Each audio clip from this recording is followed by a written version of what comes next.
Okay, hello everyone. This is going to be chapter 18. It's on enols, enolates, and aldol condensation. There's a lot of things that go on with chapter 18. So this video and like this series for chapter 18 will be a little long because there's a lot of reactions that you need to know. For example, Aldol condensation, Michael addition, as well as Robinson annihilation. But this would be like a three-part series where I go through each reaction in depth because it's a little difficult to understand. So this today we're just going to be dealing with enols and enolates and trying to understand the importance of them, right? So last episode and last chapter, you learned about carbonyl compounds like ketones and aldehydes, right? I have an example of an aldehyde right here, and I have an example of a ketone right here, right?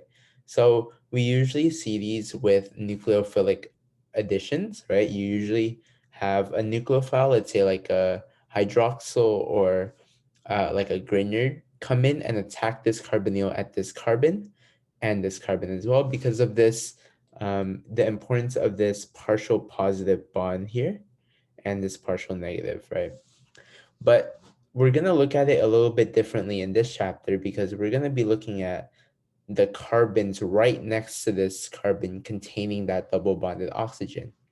So these carbons right here are actually called alpha carbons, right? This alpha Greek letter right here.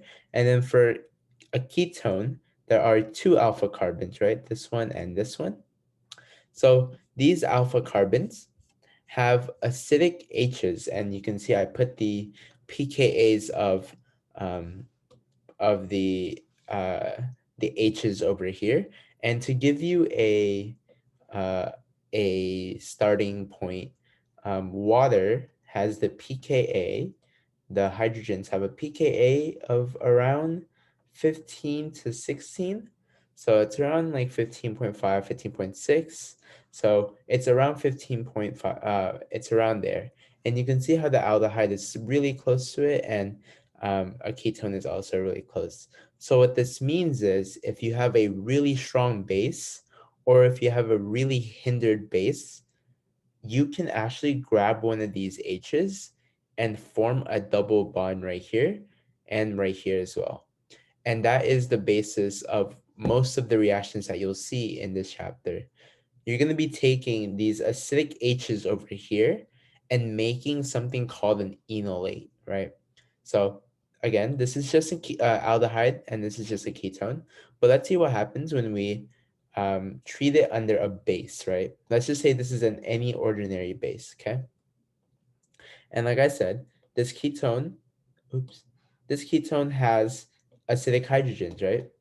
We have acidic hydrogens on this side as well as this side. But because there is this plane of symmetry right here, it doesn't matter which one we take, right? So I'm just going to take the one closest to me, which is the one on the right. The lone pairs are going to take this hydrogen. And then as this hydrogen is bonded to that H now, this bond between the C and the carbon goes to this carbon. And the double bond goes back up to the oxygen, right? So let's see what that looks like over here. Okay, sorry. Oh, no. Let me just erase this one and then add back that bond that we just lost, right? So if that happens, we form this double bond right here, right? And then this oxygen now gets that lone pair back. And now this is a negatively charged oxygen, right? And this is your enolate compound right here. You see, we have an uh um this is an alkene, and then this is almost like an alcohol, which is what we call an ate, so an enolate, right? And these enolates are actually really, really good nucleophiles, right? Because there is resonance here where we put this double bond back to the carbon oxygen, and we put the electrons of this double bond back to that carbon right there, right? And when that happens, you have a negatively charged carbon, which if you've seen before, You have actually seen these before in Grignards, right? So you have these negatively charged carbons, which make amazing nucleophiles, right? And the reason why these alpha hydrogens are so acidic is because this conjugate base right here, when we just um, got that hydrogen, is resonance stabilized, right?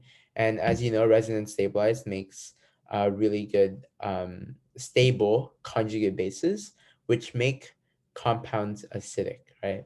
So this is your enolate, or you can also express it in this way. I like expressing it in this way because it lets me know which carbon is the nucleophile, right? It paints a better picture for me.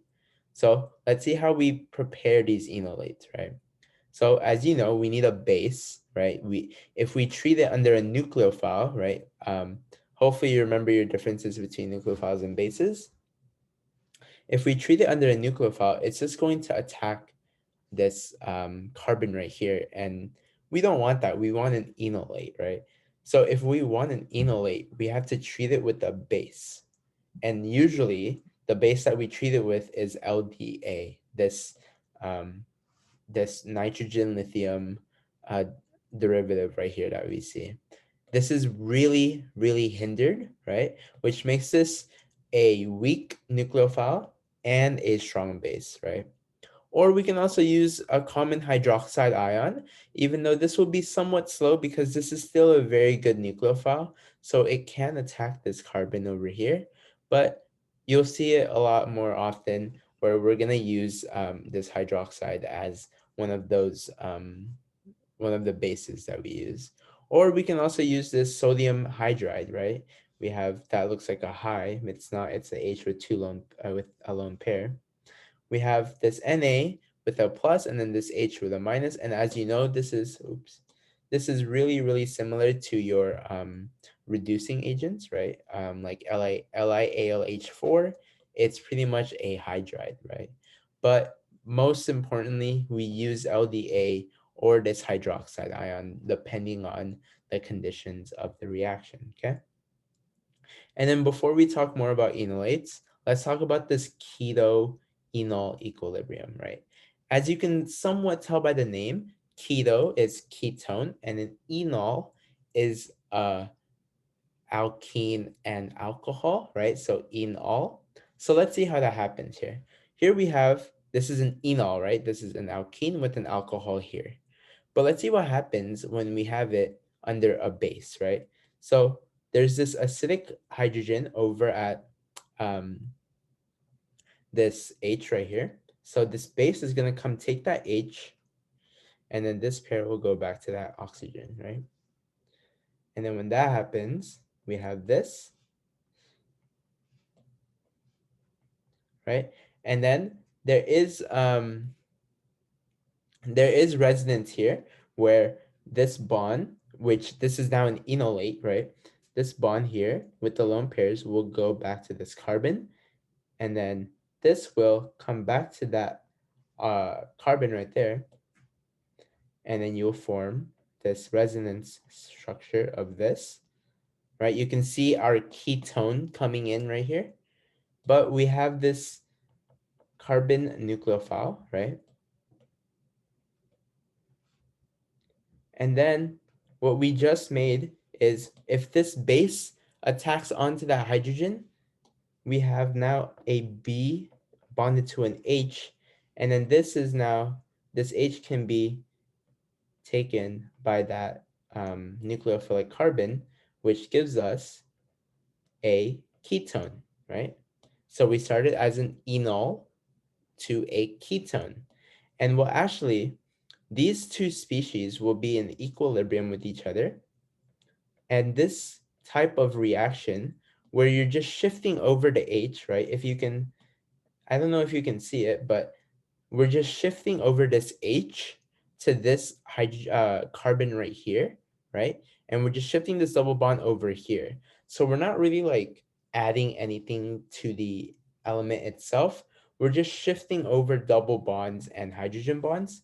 This is actually called a tautomer, right? And which one do you think will be more stable? a ketone or this enol compound over here. The most stable compound out of these two is actually the keto form. Why? This C double bonded O is much better at holding this double bond than this C double bonded C, right? If you think about it, look at the periodic table, which one is more electronegative, C or O? And that means that oxygen will be able to better handle these two, this double bond right here, than the alkene. And also, if you think about it, alkenes are actually really good nucleophiles too, right? You've seen these in aromatic, electrophilic aromatic substitution, but you've never seen any reactions with a double bonded oxygen attacking something, right? It's very, very rare, and you need a very strong acid, right? So this is what I mean by keto-enol equilibrium.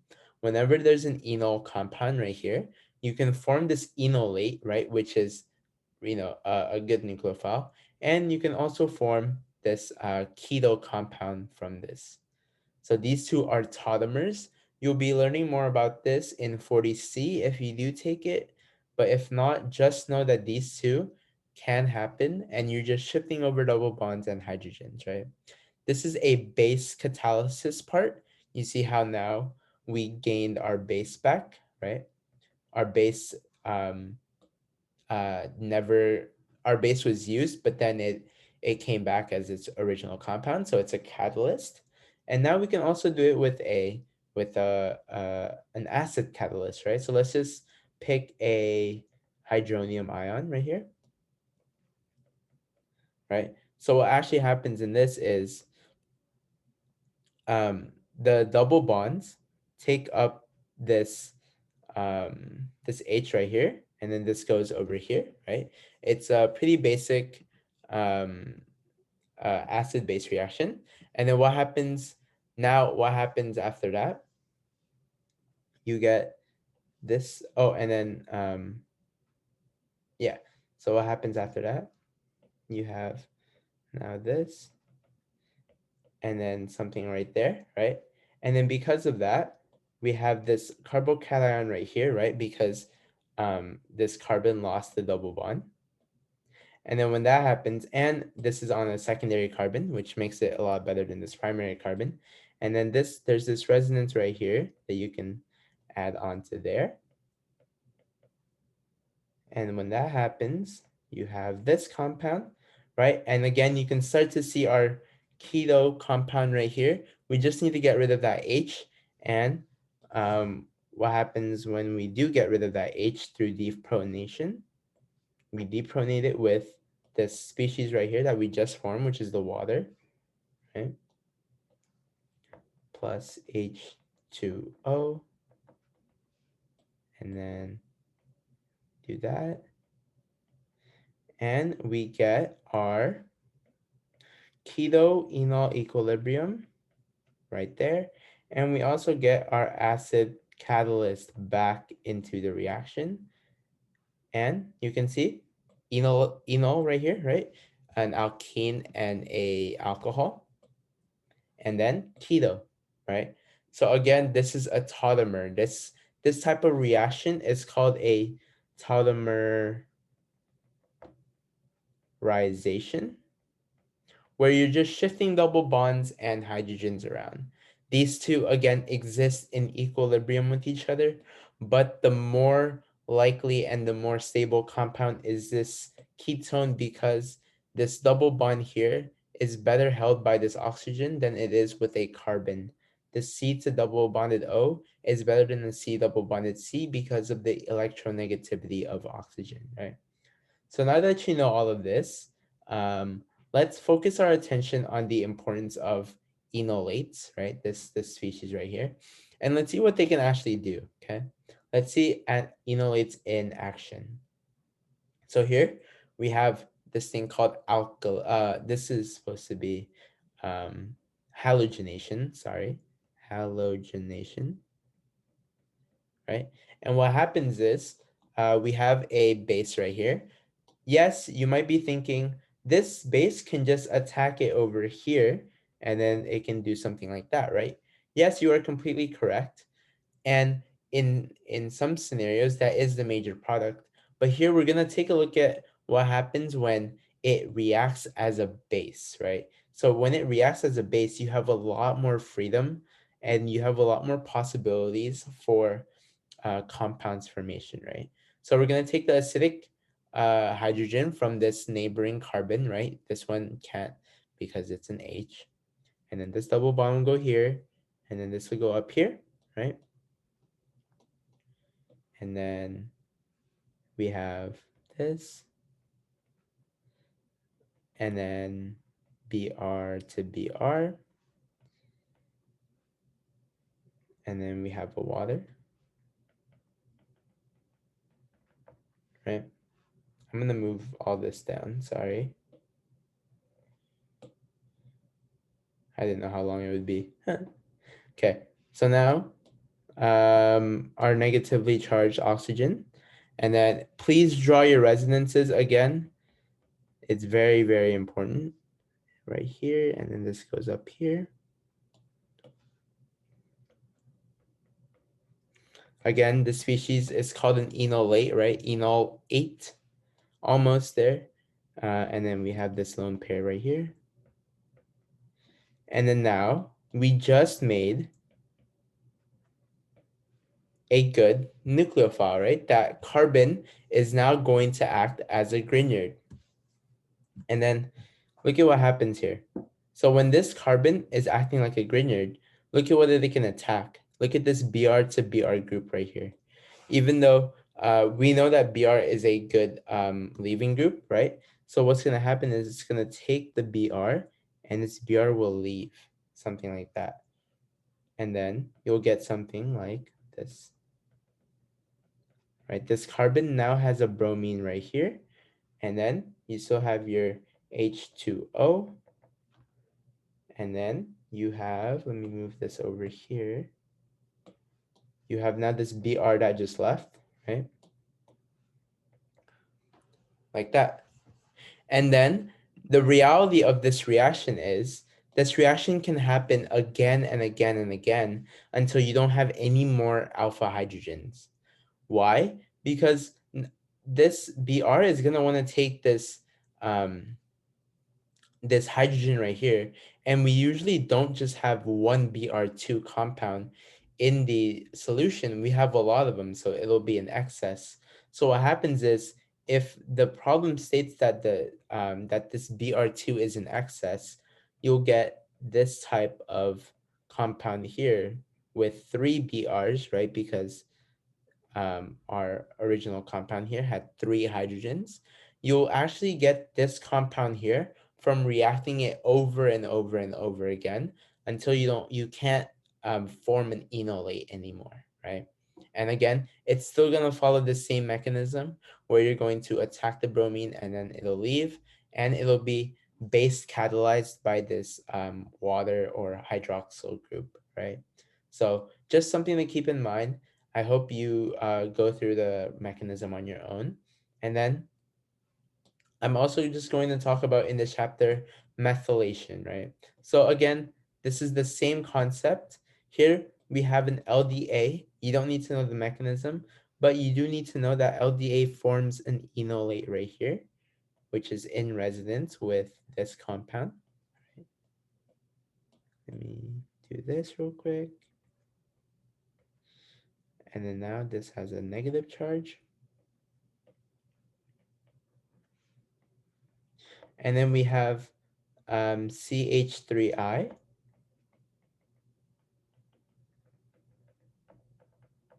right?